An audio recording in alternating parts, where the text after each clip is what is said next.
Olá, muito boa noite, queridos internautas, irmãos de Ideal Espírita, que agora estão conosco, participando aqui do canal do Núcleo de Estudos Espíritas Caiba Schutel.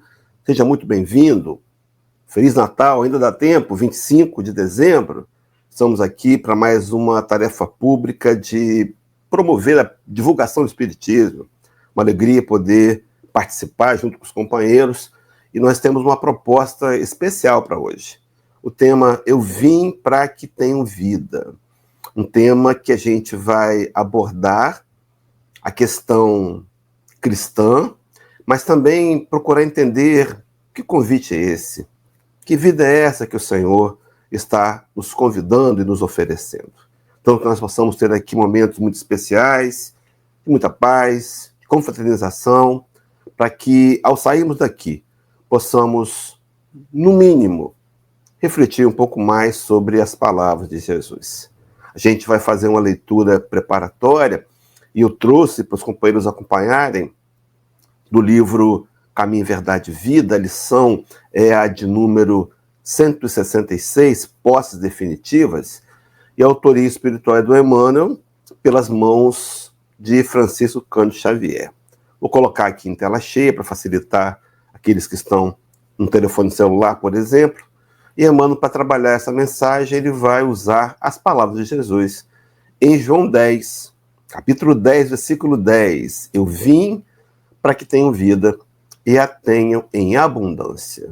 E em cima das palavras de Emmanuel, de Jesus, segue os comentários de Emmanuel.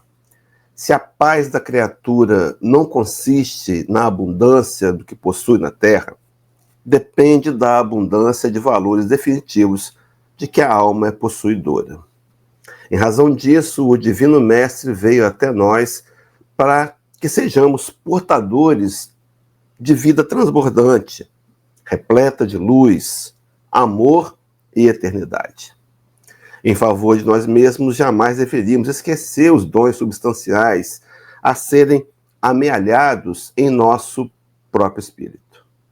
No jogo de forças exteriores, jamais encontraremos a iluminação necessária. Maravilhosa é a primavera terrena, mas o inverno virá depois. Mas o inverno virá depois dela. A mocidade do corpo é fase de embriagantes prazeres. No entanto, a velhice não tardará.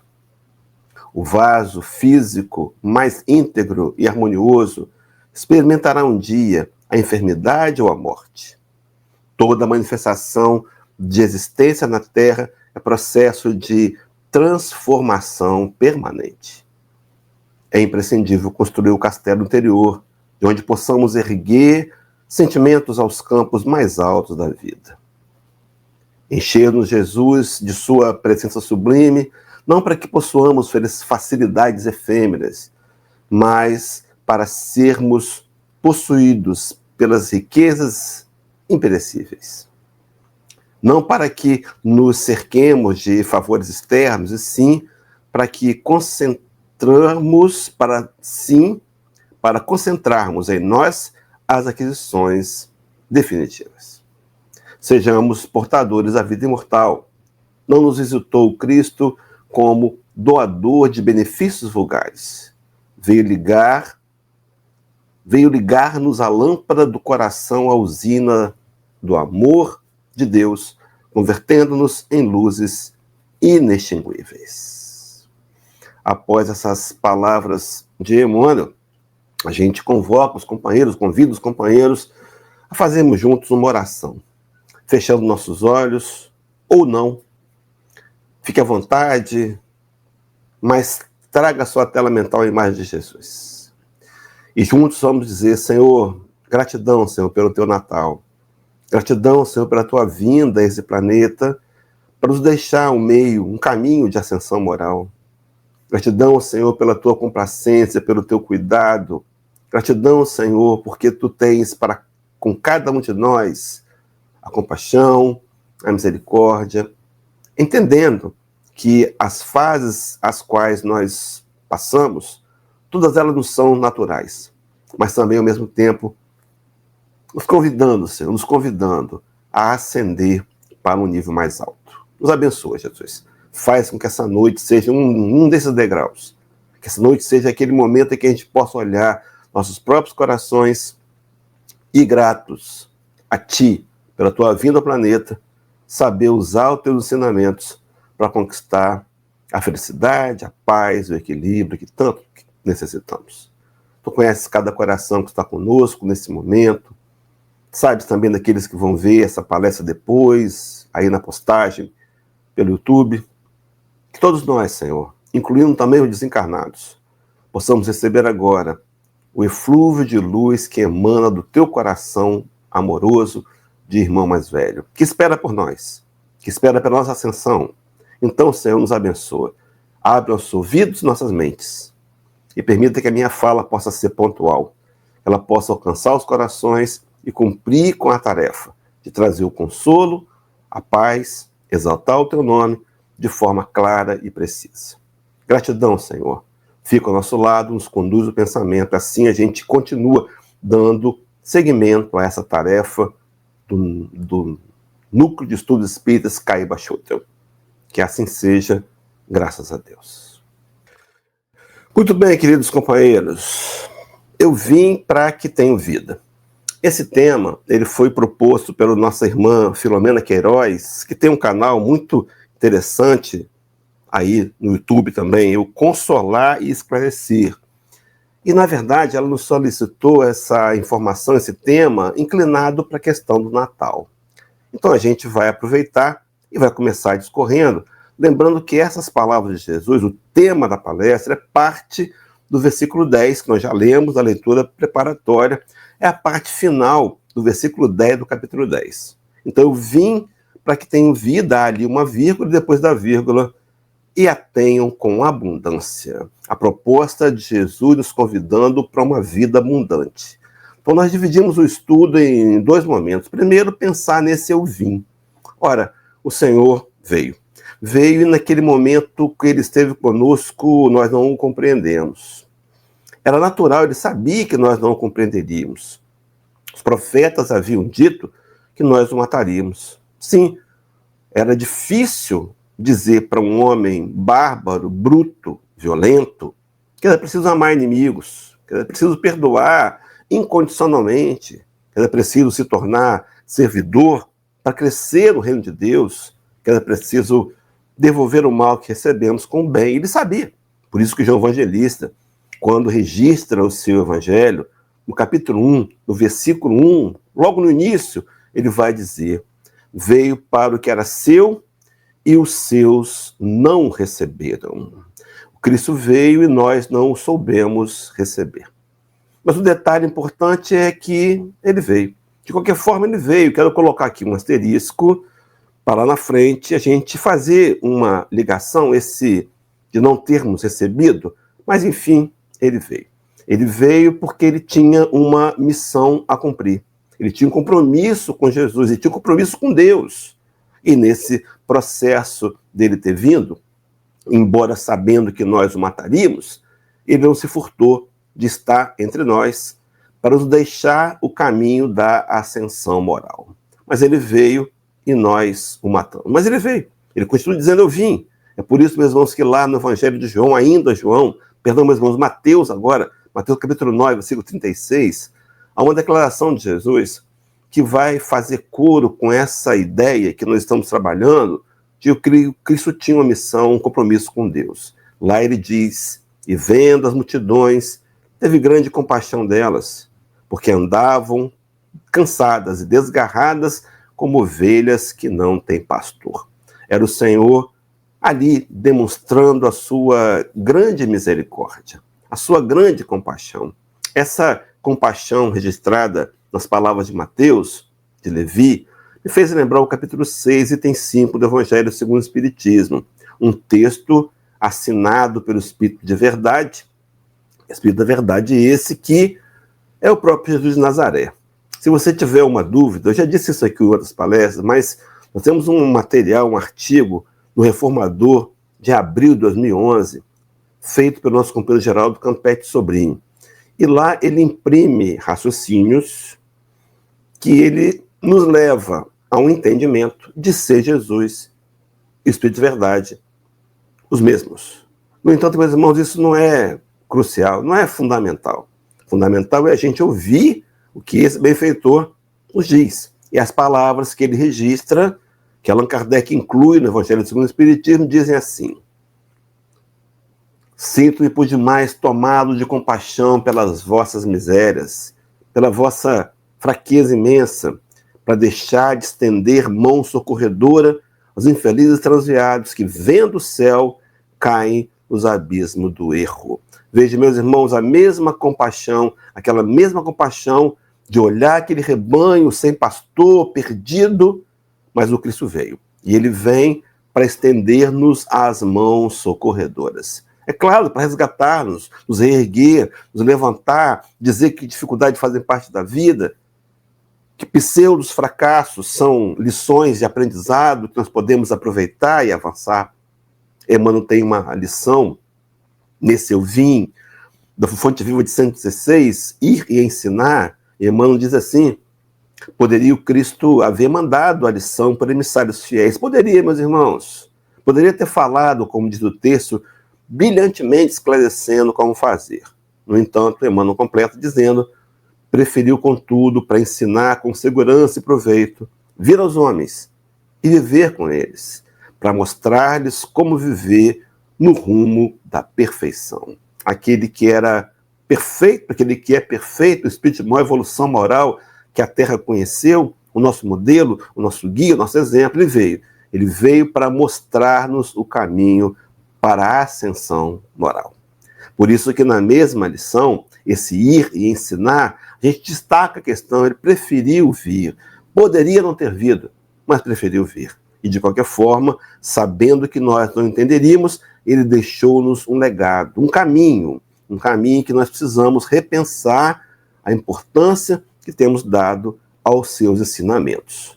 Mas avançando na ideia, nós vamos aprofundando, eu vim, ele veio. E aí nós trouxemos uma segunda lição de Emmanuel, então, do livro Fonte Viva, lição 46, quando é intitulado ali, ele dá o título de Na Cruz. E veja, meus irmãos, acompanhe na tela comigo. Ele faz menção a uma fala de Jesus em Mateus 27, versículo 42, que é aquele texto: ele salvou a muitos e a si mesmo não pôde salvar-se. Essa fala de Levi, registro trazido, deu para que Emmanuel fizesse uma conclusiva. Diz assim Emmanuel: era o príncipe da paz e achava-se vencido pela guerra dos interesses inferiores. Era o salvador e não se salvava. Era o justo e padecia a suprema injustiça. Jazia o Senhor flagelado e vencido. Para o consenso humano era a extrema perda. Caída, todavia, na cruz, sangrando, mas de pé, supliciado, mas de braços abertos, relegado ao sofrimento, mas suspenso da terra, rodeado de ódio e sarcasmos, mas de coração içado ao amor. Emmanuel faz uma poesia, dizendo que a aparente derrota de Jesus, na verdade, era uma grande vitória, porque no final ele conclui assim: tombara vilipendiado e esquecido, mas no outro dia transformava a própria dor em glória divina. Penderar-lhe a cabeça, a fronte empastada de sangue no madeiro, e ressurgia a luz do sol ao hálito de um jardim. Esse empastada, né? Veja, meus irmãos, a claridade, ele veio para trazer claridade celestiais para a terra inteira. É interessante a gente fazer uma inclusão, né? Porque a mensagem do Cristo é para todos. É claro que nem todos estão prontos para compreendê-la agora, mas a mensagem de Jesus é para você e é para mim. E ele veio para que a gente pudesse conquistar aqui na terra as claridades celestiais, ou seja, compreender as verdades do mundo invisível, compreender, por exemplo, que somos espíritos imortais, passando pelo mundo físico, numa experiência humana tão transitória, tão rápida, e que a gente precisaria repensar se temos usado de maneira adequada. Mas, enfim, para poder trazer Emmanuel mais uma vez, uma terceira vez, desse contexto de ideias, ele trabalha no Fonte Viva 58, agora o título da lição é Crises, capítulo 12 de João, versículo 27. O versículo que diz que, Pai, salva-me desta hora, mas para isso vim a esta hora. Nós nos lembramos que antes da prisão, no Getsêmani, no Jardim das Oliveiras, o Senhor havia subido após a comemoração da Páscoa judaica, aquele monte na intenção de orar, ia ao jardim para orar. Levou consigo Pedro, Tiago, João, que adormeceram. Mas ele roga a Deus e naquela prece de coração ele diz, Pai, se possível for, passa de mim esse cálice, mas faça-se não como eu quero, faça-se conforme a tua vontade. Era ele exemplificando aquilo que ensinou para a gente na oração do Pai Nosso, onde ele diz-nos que deveríamos condicionar a nossa prece, o nosso petitório, à sábia e soberana vontade de Deus. Depois do texto de João Evangelista, Emmanuel faz as considerações. Mas o destaque, eu vim, ele veio, meus irmãos, ele veio com uma missão determinada. Mas Emmanuel diz assim, e o mestre provar o abandono dos entes amados, a ingratidão de beneficiários da véspera, a ironia da multidão, o apodo na via pública, o suplício e a cruz, vírgula. Mas sabia que ali se encontrava para isso, consoante aos desígnios do Eterno. Pede a proteção do Pai e submete-se na condição de filho fiel. Examina a gravidade da hora em curso, todavia reconhece a necessidade do testemunho. É por isso que vemos no serviço divino do Mestre a crise da cruz, que se fez acompanhar pela bênção eterna da ressurreição. E conclui Emmanuel dizendo, quando, pois, te encontrares em luta imensa, recorda que o Senhor te conduziu a semelhante posição de sacrifício, considerando a probabilidade da tua exaltação. Há uma fala de Santo Agostinho, na codificação, Evangelho segundo o Espiritismo, capítulo 14, item 9, onde Santo Agostinho diz um dos textos mais consoladores da doutrina espírita, pelo menos para mim, quando ele diz que Deus não dá prova superior às forças daquele que a pede, Deus só dá as provas que podem ser cumpridas. Paulo de Tarso, registrando na primeira carta aos Coríntios, capítulo 10, versículo 13, comunga, ou vice-versa, com o pensamento de Santo Agostinho, onde ele diz que não vos sobreveio provação que não fosse humana, mas fiel é Deus, que não vos deixará ser provados além do que podeis suportar. Juntamente com a provação, Deus lhes dará o escape. Meus irmãos, será que eu não tenho visto o escape porque ainda me mantenho na rebeldia, na revolta, na lamúria, na reclamação?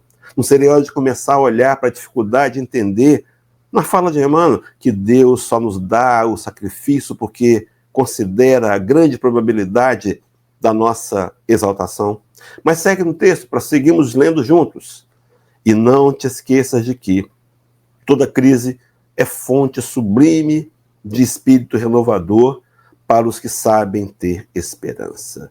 Meus irmãos, toda crise sublime, fonte sublime de renovação. Olhemos assim para os dias que findarão o ano, olhemos assim para ontem, para esse ano inteiro, entendendo que crises podem ser compreendidas como fontes de elevação e de renovação interior. Pois bem, queridos, avançando então, Jesus veio e nós o matamos. Resgatar lá de trás do asterisco, João 11, versículo 11, eu vim e os meus não receberam. Sim, nós o matamos. Mas, enfim, agora, meus irmãos, depois desse projeto aparentemente findado de maneira equivocada, não foi. Foi exatamente como havia de ser. Foi o previsto. E quando Cristo reaparece materializado entre aqueles discípulos que estão amedrontados ali no cenáculo, a casa do medo, depois de verem seu líder ser morto e depois de serem ameaçados, eles agora encontram com o Senhor e percebe que todo o seu discurso dizia respeito à vida eterna. Não dizia respeito a um reino material, dizia respeito à conquista do reino de Deus em nossos próprios corações. Avancemos nisso. Mas e agora? O Cristo iria desistir do projeto? Não, ele não podia desistir, porque ele tinha um compromisso com Jesus. Ele tinha um compromisso com Deus. Compromisso esse que a gente encontra de maneira muito intensa, muito clara, no Evangelho de João, capítulo 6, versículo 39, onde lá diz o Rabi: e a vontade do Pai que me enviou é esta, que nenhum de todos aqueles que me deu se perca, mas que o ressuscite no último dia. Meus irmãos, ressurreição do último dia, nenhum de todos se perderão. Então a gente desbanca aqui, o texto bíblico desbanca a teologia do inferno, a teologia da condenação eterna, que só foi inserida nos escritos bíblicos no ano 400 da era cristã. Mas, enfim, eu vim para que tenham vida. É a vontade do Pai que a gente usufrua dessa vida. Mas ele fala em consumação do último dia, ressurreição no último dia. Meus irmãos, o que seria essa ressurreição? Vamos interpretar rapidamente como é que o Espiritismo vê essa passagem de João Evangelista. As palavras de Jesus trazidas por João Evangelista. Ora, o que significa ressurreição? Ressurgir também tem como conceito voltar à origem. Qual é a sua origem? Qual é a nossa origem? Somos espíritos. A declaração de Jesus lá em João 17 é enfática, quando ele dizia naquela prece que faz, pedindo a Deus por nós, sim, porque ele pediu pelos discípulos que iriam ficar para dar continuidade a esse projeto de trazer a mensagem do Evangelho do Reino, mas ele inclui também aqueles que viriam. De alguma maneira, orou pela gente. E nessa prece de Jesus a Deus, ele vai dizer: Pai, não peço que os tires do mundo, mas que os livre do mal, desse mal que está dentro da gente. E declara: porque não são do mundo, como também eu do mundo não sou. Era Jesus de Nazaré dizendo, declarando que nós somos espíritos imortais. Então a nossa origem é espiritual. Então haverá um dia que, após inúmeras encarnações, ou como diz a questão 196, livro dos Espíritos, depurações sucessivas, o espírito ficará livre da mágoa, do ressentimento, do rancor, da vingança. Ele vai aprender a amar. Ele vai ser um ser amoroso, que não tem egoísmo mais, que venceu o orgulho, venceu a vaidade, e agora espírito puro. Mas ele vai ter uma última encarnação no mundo físico para desencarnar espírito puro, para não precisar mais reencarnar. Só vai reencarnar, sim, em missões, para ajudar outros cristos a buscarem suas ovelhas esgarradas, sem pastor.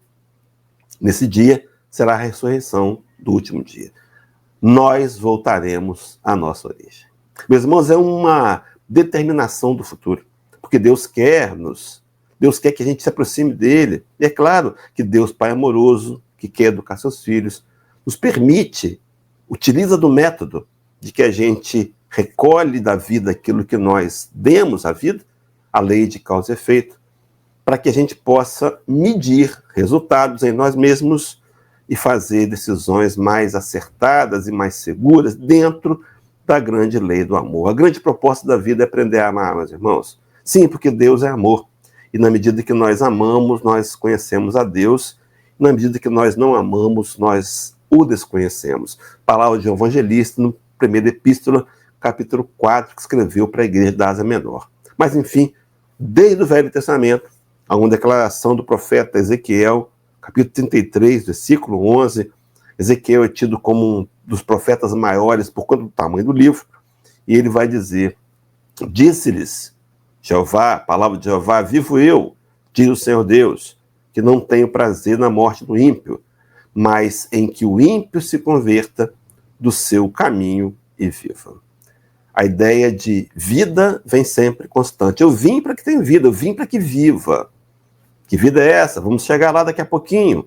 Mas ele nos convoca à conversão. Essa conversão que João Evangelista, escrevendo o último livro da Bíblia, Apocalipse, capítulo de número 2, versículo 4 e 5, a parte inicial, vai nos dizer: palavras de Jesus parafraseadas por João Evangelista: tenho, porém, contra ti que abandonaste o teu primeiro amor. Foi isso, meus irmãos, ele veio ao planeta e nós o abandonamos. Nós não quisemos recebê-lo. No entanto, o texto prossegue, trazendo o lado consolador. Lembra-te, pois, de onde caíste, e arrepende-te, e volta à prática das primeiras obras. Meus irmãos, a ideia do arrependimento, a ideia de poder voltar atrás, a ideia de nos corrigir, fazendo coro com a fala que nós citamos anteriormente. Arrependimento e conversão como sendo a nossa postura, a melhor postura a ser tomada para responder a pergunta: eu vim, e agora? Nós matamos a Jesus. Mas e agora, meus irmãos, passado esse tempo? Será que agora, no nível de consciência que estamos, de maturidade espiritual, de conhecimentos, seria hora de tirá-lo da cruz? Como nós podemos fazer para efetivamente tirar Jesus da cruz? Sim, qual é a proposta? Porque ele veio e nós não quisemos receber. Mas ele veio. Ele veio porque ele sabia, meus irmãos, que em algum momento da nossa história, mais amadurecidos, nós o compreenderíamos. Então ele não jogou, como diz o termo popular, pérolas aos porcos. Não, ele jogou pérolas, porque ele sabia que um dia nós nos converteríamos e entenderíamos as suas santas palavras. Então eu vim para que tenham vida. Daqui para frente a segunda parte da palestra. Mas que tipo de vida é essa que ele veio oferecer para a gente? Porque lá no passado nós fizemos uma confusão danada. Criamos uma teologia chamada teologia da prosperidade, onde aqueles que se aproximavam de Jesus teriam uma vida abundante, uma vida material abundante. A gente oferecia recursos. Muitas vezes isso não acontecia, e a nossa atitude na teologia foi, na verdade, criar uma fábrica de ateus, porque você vinha confiando em Jesus e não era atendido na abundância de bens materiais. Mas que, afinal de contas, que vida é essa que ele está se referindo? João Evangelista, na verdade, narra-nos uma fala de Pedro, capítulo 6, versículo de número 68, que eu queria fazer uma interconexão com o capítulo 23, item 8 do Evangelho segundo o Espiritismo. A gente fala, e tem falado várias vezes, que o Espiritismo tem como intenção reviver as palavras do Cristo. Por isso que Emmanuel vai chamá-lo de Evangelho redivivo, por muitas vezes.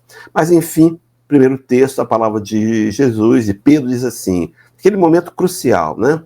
Quando o Espiritismo passava por mais severa perseguição, perdão, meus irmãos, quando o cristianismo passava por mais severa perseguição, quando Jesus percebe que determinado grupo de seguidores começaram a abandonar o projeto por medo, por receio, ele convidou os 12, aqueles que dariam seguimento, que trariam, que ficariam, que permaneceriam para trazer a mensagem até a gente, questionou-os.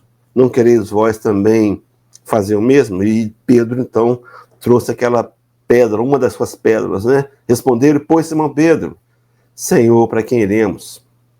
Tu tens as palavras da vida eterna. Aquele pescador de Cafarnaum, aquele homem rude, havia entendido que as palavras de Jesus se referiam não a uma vida material, mas à conquista da abundância da vida plena dentro de nós mesmos. Vamos trabalhar mais um pouquinho, mas eu trouxe então em paralelo o Evangelho segundo o Espiritismo 23, item 8, o codificador Allan Kardec registrou-nos assim: a vida espiritual é com certeza, com efeito, a verdadeira vida. É a vida normal do espírito, sendo-lhe transitória e passageira a existência terrestre, espécie de morte, se comparada ao esplendor e à atividade da outra. Meus irmãos, a vida passageira, a vida física, transitória e passageira. Me lembrei de capítulo 16, item 9 do Evangelho segundo o Espiritismo, uma comunicação do Espírito Pascal, onde ele vai falar sobre a verdadeira propriedade. Meus irmãos, ele discorre com tanta convicção, com tanta certeza, com tanta clareza. Está desencarnado, é um espírito que não está impactado pela matéria, é um espírito que tem alta evolução moral, senão não estaria na equipe do Espírito Verdade. E ele diz para a gente, o homem só possui em plena propriedade aquilo que lhe é dado, levado a esse mundo. Do que encontra ao chegar e deixa ao partir, goza ele enquanto aqui permanece. Forçado, porém, que é abandonar tudo isso, não tem das suas riquezas a posse real, mas simplesmente o usufruto. Meus irmãos, somos tomadores de conta. Nada do mundo material nos pertence. Estamos aqui de passagem. E quantas vezes priorizamos valores materiais, claro, são importantes, sim, mas não deveriam ser mais importantes que a conquista do patrimônio espiritual. Mas, afinal de contas, então, o que o Espírito leva daqui? Pascal provoca e diz assim, que é então que ele possui? E diz, nada do que é de uso do corpo, tudo que é de uso da alma. E diz a inteligência, os conhecimentos e as qualidades morais. Será, meus irmãos, que temos investido para conquistar a inteligência, o conhecimento, as qualidades morais, o patrimônio perecível? Bom, a gente está aí, vai fazer metas, estamos fazendo para 2025, o ano está findando 2024, será que não deveríamos incluir em nossas metas propostas de conquistar virtudes morais? Quem sabe? Pensar em trabalhar mais na caridade, oferecer mais aquilo que eu tenho, tentar ser alguém que seja participante assíduo da casa espírita que frequentamos, como trabalhador, como servidor, como contribuidor financeiramente. Seria hora de pensar nisso? Como é que vai ser o meu ano 2025 em questão de leitura, de estudos? Bom, meus irmãos, seguindo então a ideia, a gente lembra que nada do que é do corpo nos pertence. E aí, voltando lá para o texto, né? A vida espiritual é a verdadeira vida, é a vida do espírito, sendo transitória e passageira à existência terrena. Então, a vida física e a vida moral, a vida espiritual, a vida eterna, ela tem suas limitações. Mas o Cristo veio para que tenham vida. A gente podia pensar, então, veio para que a gente pudesse ter vida eterna e vida física. Sim, o Senhor cuida da nossa vida física, sim, com certeza. Ele nos dá condições, ele nos intui, ele nos inspira. Há um cuidado físico. O Espírito George, no capítulo 17, Evangelho segundo o Espiritismo, me foge agora o item, ele trabalha cuidar do corpo e da alma, do espírito. Sim, é preciso cuidar do corpo, mas a vida abundante, porque abundante é uma palavra que tem interpretações. Então ele veio para que eu tenha vida, e vida abundante. O que é abundante? Essa abundância, abundante, a gente perguntaria de quê, né? Abundância de quê? Mas abundante é que existe em grande quantidade. Abundante é que aparece em grande número. Abundante é aquilo que é farto. Então veja, meus irmãos, eu vim para que tenham vida e tenham vida farta e abundante. Mas abundante que a vida física, por exemplo, essa abundância de bens materiais, será que seria essa a proposta? Nem sempre, isso depende. Depende ao chamado planejamento reencarnatório. Então, alguns de nós que em vidas passadas tivemos haveres financeiros com fartura, talvez não tenhamos sabido usar. Sim, porque a matéria, ela levanta, ela acorda muito o velho homem, orgulhoso, né?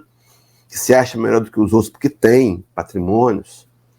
E talvez o que a gente tenha percebido depois de desencarnar, de uma encarnação onde ultrajamos pessoas, ofendemos, magoamos, o que nós temos percebido foi o número de desavenças que causamos, de inimigos que fizemos e a imensa dívida que contraímos. Então, no mundo espiritual, percebendo isso, sem o impacto da matéria, sem o engodo da vida material, sem a ilusão da vida física, a gente pediu numa próxima encarnação para vir com limitações financeiras, sabendo que haveria riscos maiores, porque a prova da riqueza ela é muito mais perigosa do que a prova da miséria, embora ambas sejam provas que nós nos submetemos dentro do nosso grau de possibilidades. Os Olifer sabe bem, então pedimos para não ter uma vida financeira folgada.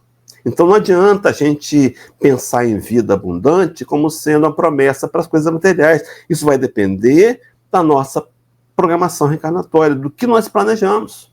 Mas com relação à vida eterna, aí sim uma promessa que pode ser aceita como para todos, mas aí também depende. E agora depende da gente. Depende da minha maneira de olhar para as situações, depende da minha maneira de encará-las e ver que tudo na vida, até aquilo que parece ser desagradável para a gente, que é desagradável, terá uma função educativo para o espírito mortal na aquisição de bens que vão compor o bem maior do patrimônio espiritual. Então, na medida que eu olho meu problema e penso que tipo de entendimento, de conhecimento eu posso adquirir aqui, será que esse roteiro, esse histórico, esse momento da minha história não me traria aqui oportunidade de desenvolver inteligência? Não seria também meios de me fazer olhar e perceber caracteres morais ainda deficitários que eu trago e analisá-los e ver, puxa vida, tá vendo como é que eu acho ainda? Ainda tenho essa raiva, esse impulso da raiva, ainda quero julgar as pessoas, ainda me sinto enciumado. E aí, agora, de posse do conhecimento da dificuldade moral, eu posso ter onde trabalhar com mais precisão. Então, na vida material, a vida espiritual, sempre, se eu quiser, vai depender das minhas escolhas e das minhas decisões. Sim, durante a vida eu posso, meus irmãos, desenvolver e aprender a ter equilíbrio com fartura e abundância, ou bênção, se a gente conseguisse cada vez mais esse equilíbrio, né? Paulo de Tarso, quando fala, escrevendo aos Gálatas, capítulo 5, que ele fala do fruto do Espírito, ele vai dizer que um dos frutos é ser moderado. Moderação. Será que nós conseguiríamos? Claro que conseguiríamos, à medida que nós percebemos a importância desse equilíbrio e investirmos. Então, meus irmãos, vejam que não vai haver uma oferta gratuita para conquistarmos esse patrimônio da vida mortal. Mas, além do equilíbrio, a questão do discernimento, essa capacidade de a gente saber definir, discernir o que de fato é importante, o que de fato é bom. Sim, porque às vezes a gente vai sendo conduzido pelas emoções, pelos pensamentos ainda inferiores, alimentados por entidades que querem nossa derrocada, e quando nós vamos contra, estamos escolhendo ainda de maneira equivocada. O texto lá do Espírito de Verdade, né? Tem compaixão, vai estender as mãos, socorredora, porque vê que nós estamos transviados, embora conheçamos o caminho da ascensão moral. Então, uma luta, o discernimento, uma conquista, uma abundante conquista, e a sabedoria que vem dessa luta. Sim, meus irmãos, a conquista da sabedoria, ela vem do esforço. E veja, meus irmãos, tudo parte de um primeiro princípio, onde eu entendo que eu sou um ser imortal, passando pela vida física, comemorando a vinda de Jesus a esse planeta, para trazer para a gente o caminho da ascensão moral, além da sabedoria, a essa harmonia interna que todos nós necessitamos tanto, para poder sentir essa paz interior, essa harmonia, como se fossem notas de uma melodia, onde elas estão no lugar certo. E quando nós vemos a vida como ela estando no lugar certo, é mais fácil nos harmonizarmos. Sim, harmonia aqui no sentido da música, mas também interior. Quando eu, por exemplo, entendo que há dificuldades que eu pedi a Deus, provas que eu pedi, porque eu vi nelas meio de progresso. Por exemplo, depois em casa, agora o tempo não permite, lermos questões 258 do Livro dos Espíritos e 258A. Provas. Pedimos. E quando eu aceito essa prova, a harmonia interna surge dentro de mim. Mas também o contentamento, mesmo essa valência que está tão difícil nos dias de hoje. Tão difícil a gente se contentar. Porque, na verdade, nós aprendemos um mecanismo equivocado, que é tentar matar a sede da alma com a matéria. Aprendemos isso em muitas encarnações. E a gente tem ainda hoje, uma certa segurança quando a conta bancária está mais folgada, quando a gente está com um rendimento, né? E a gente acaba acreditando nessa falsa ideia de segurança e aí gera contentamento. Só que as coisas mudam. Mas há um outro tipo de contentamento, o verdadeiro contentamento, aquele que tem a ver com o profeta Neemias, que fala da alegria do Senhor. A alegria do Senhor é a nossa força. Mas, além disso, meus irmãos, a serenidade, essa calma para poder discernir, para conquistar a paz. Talvez seja aqui a maior necessidade que nós tenhamos na vida. Com certeza é. A maior necessidade da vida é a gente aprender a ter paz. Porque a paz que o Cristo veio nos oferecer é uma paz que nós podemos construir nós mesmos e encarar os fatos da vida de maneira diferente. Paulo de Tarso dizia, não sei se é aos romanos, agora me fugiu, que a paz que o Evangelho de Jesus parece loucura para aqueles que não entendem. A paz do Cristo excede o entendimento humano. É isso, meus irmãos, a paz que nos faz avançar. Por isso que ele veio. Ele veio para que eu tenha vida, e tenha vida farta e abundante. No entanto, ele deixou um caminho. Pedro, esse que a gente conhece a história, um homem que negou a Jesus 3 vezes, tinha uma fé frágil, mas que depois daquele episódio do Cristo reaparecendo lá para tirá-los da casa do medo e transformá-los em corajosos e valentes, que iriam até o fim da vida pregando o Evangelho de Jesus, Pedro faz uma declaração profunda nesse acréscimo de fé que ele conquista, escrevendo uma carta para a igreja, capítulo 2, versículo 21, ele diz assim, porque para isso sois chamados, pois também Cristo padeceu por nós, observe, meus irmãos, deixando-nos o exemplo para que sigais as suas pisadas. Então, Cristo não veio caminhar por nós. Algumas vezes até nos segura no colo, é bem verdade. Mas ele não veio fazer a caminhada por nós, não pode, não. Nós podemos fazer, nós é que temos que fazer. No entanto, ele veio deixar o caminho. Nós temos um mapa, as pisadas do Cristo, na direção do amor, da paz, da concórdia, na direção de nos tornarmos seres mais luminosos. Agora, caminhar é por aqui com a gente, caminhar é conosco. Tem uma fala de São Bento no livro dos Médiuns, onde ele fala de dissertações espíritas, capítulo 31, acho que é 31. São Bento diz que o caminho está lançado, o caminho está pronto, diz assim, agora só basta seguir. Será que temos tentado seguir esse que se mostrou o seu caminho da ascensão moral? Aquele que veio dizer, eu sou o caminho, é a verdade, é a vida, e ninguém vem ao Pai a não ser por mim. Meus irmãos, o caminho de ascensão moral nos aproximará de Deus, nos ensinará a amar, nos fará chegar próximo do Deus de amor. É o caminho do amor, da caridade, um aprendizado profundo, de exercitar o amor para poder aprendermos a amar. Mas ele veio para que a gente seguisse suas pisadas. O Espiritismo, recordando a fala de Pedro, na questão 625, costumo dizer que para mim é a questão central do livro, a pergunta de Kardec é qual o tipo mais perfeito que Deus tem oferecido ao homem para lhe servir de guia e modelo? A resposta, Jesus. A menor do livro, mas a mais importante resposta. Aí fica, meus irmãos, para a gente a indagação. Cristo vem, nós o matamos, ele insiste, ele volta, ele rediviva o seu ensinamento pelo Espiritismo, nós chegamos até aqui para ser colocados em xeque. E agora, meus irmãos? Será que eu tenho compreendido a necessidade imperiosa de tentar seguir os passos do Senhor?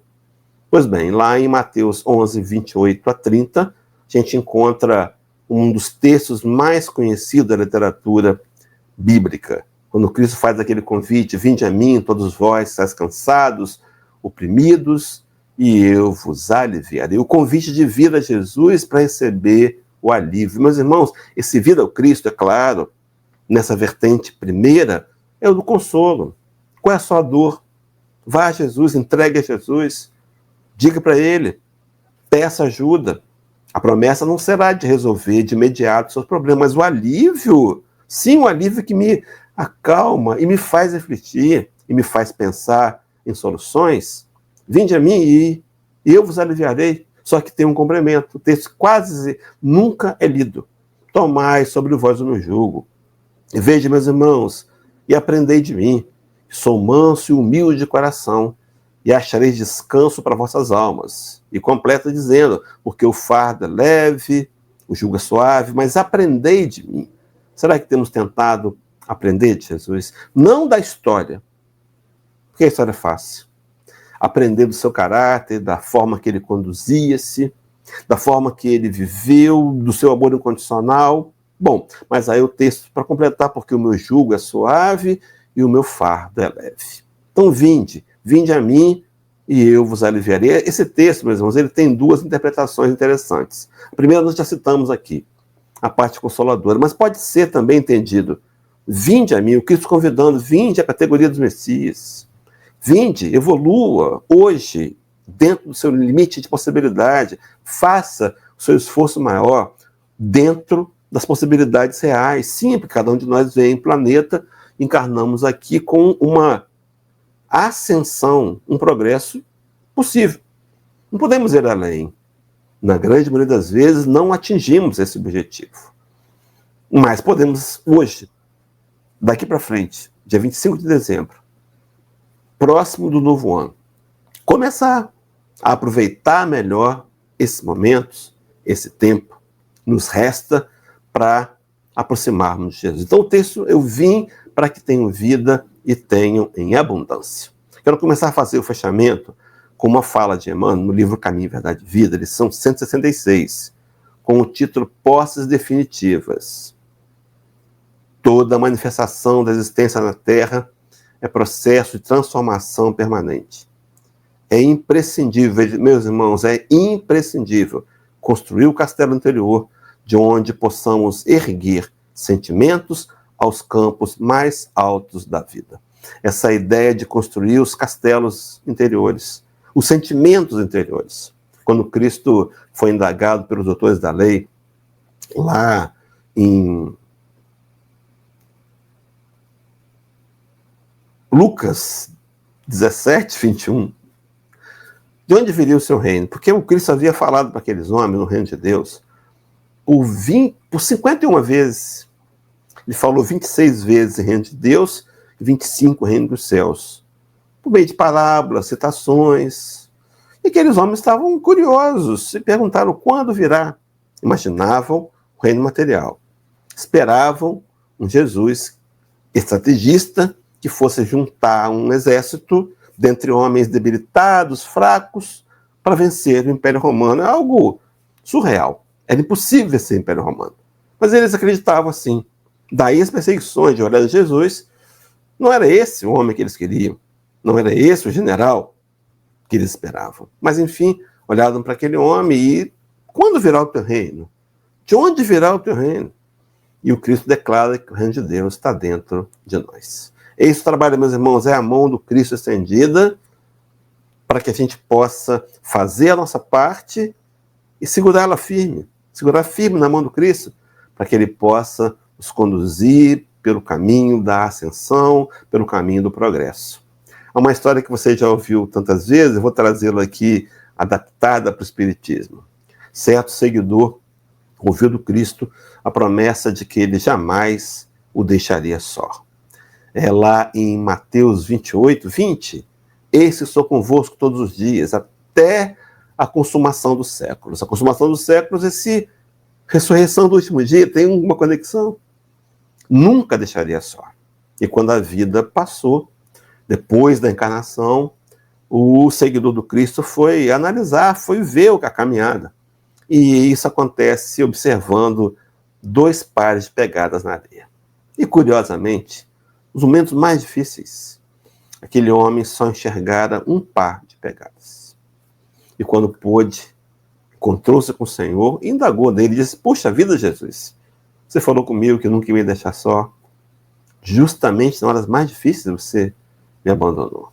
O mestre sorriu amorosamente, compreendendo aquele homem, e disse: não, nessas horas foi aquele momento em que eu te peguei no colo. Sim, meus irmãos, o Cristo estende as mãos, nos convida, mas nós temos que ir. O esforço é nosso, a dedicação é nossa, o empenho é nosso. Façamos do ano de 2025, esse novo ano que se desponta, esse ano de decisões, onde eu possa efetivamente, convicto, seguro, renovar o meu propósito, entendendo que estamos aqui de passagem, mas Ele veio para dar vida. Nós podemos receber a vida ou não, depende da gente, depende do livre-arbítrio. Nós temos a liberdade de dizer não para Jesus. Mais uma vez, negá-lo, crucificá-lo. Nós podemos fazer do nosso coração uma cruz. Sim, fazemos. Quando Cristo nos convida a ações dentro do seu evangelho, nós nos negamos. Quando Ele, por exemplo, pede que nós perdoemos, e nós temos reservas, uma lista, inclusive, de pessoas que não queremos mais nos relacionar, que excluímos, por exemplo, das redes sociais. Estamos matando Jesus mais uma vez. Mas que nosso coração seja a manjedoura do Natal, onde Maria possa colocá-lo dentro da gente. E que ele fique conosco. E quando eu, por exemplo, perdoo, quando eu não devolvo ofensa, eu estou fazendo que o Senhor nasça em nossos corações.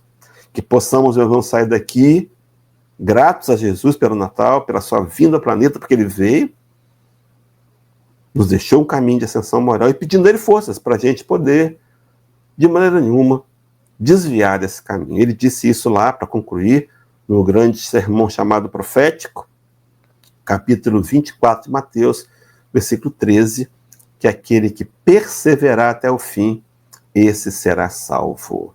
Lembra do capítulo, versículo 12? E por se multiplicar a iniquidade, o amor de muitos se esfriará. Meus irmãos, a quantas anda o nosso amor por Jesus? Façamos uma autoanálise e, honestamente, percebendo onde estamos, não importa onde seja, avancemos um passo adiante para poder tentar, de forma precisa e intensa, corrigir a nossa rota para a rota que nos aproxime de Deus através do aprendizado da lei do amor, que é o nosso objetivo. Deixar um abraço carinhoso aqui para os internautas que nos acompanharam, por toda a equipe do Núcleo de Estudos Espíritas Caiba Schutel, desejando um feliz ano novo, de trabalho renovado, mantenha o canal, seja qualquer que seja a dificuldade, nos mantenhamos juntos e unidos para cumprir com a tarefa que o Senhor nos designou, quando ele disse, ide pregar o evangelho a toda criatura. Vamos fazer uma oração de conclusão aqui, rogando a Deus que nos abençoe mais uma vez, fechando nossos olhos ou não, e dizendo, mestre, Rabi da Galileia, nós queremos nos dirigir até ti e tocar a tua mão.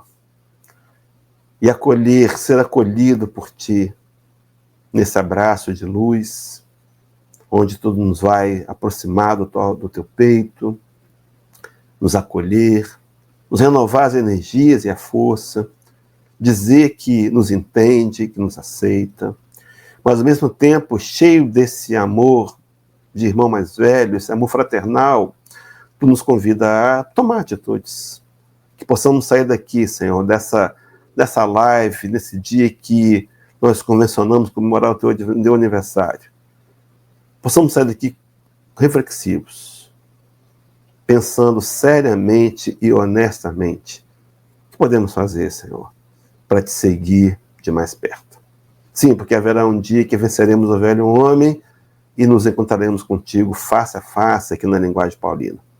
Mas enquanto isso não acontece, Senhor, permita que seja hoje o dia do trabalho, o dia do esforço, o dia da decisão maior, onde o impulso do meu coração seja de caminhar ao teu lado, na tua direção, até esse dia glorioso, onde vamos encontrar contigo. Abençoa, Senhor, esse canal da internet, esse material que fica postado aqui, esses companheiros que trabalham nos bastidores, que tanto se esforçam, que eles sejam renovados na fé e entendam que esse canal não está colocado no YouTube por acaso. Ele é um dos canais que, por certo, vão ajudar a muitos a encontrarem contigo e fazer as pazes com Deus. Abençoe os companheiros, renova-lhes a fé, a força e o ânimo. E abençoa todos nós, ficando sempre ao nosso lado, hoje, agora e sempre. Que assim seja, Senhor. Graças a Deus. Queridos, feliz ano novo para todos. Tomara que a gente se encontre em 2025 algumas vezes também e que Deus possa estar ao nosso lado. Até lá. Um abração a todos.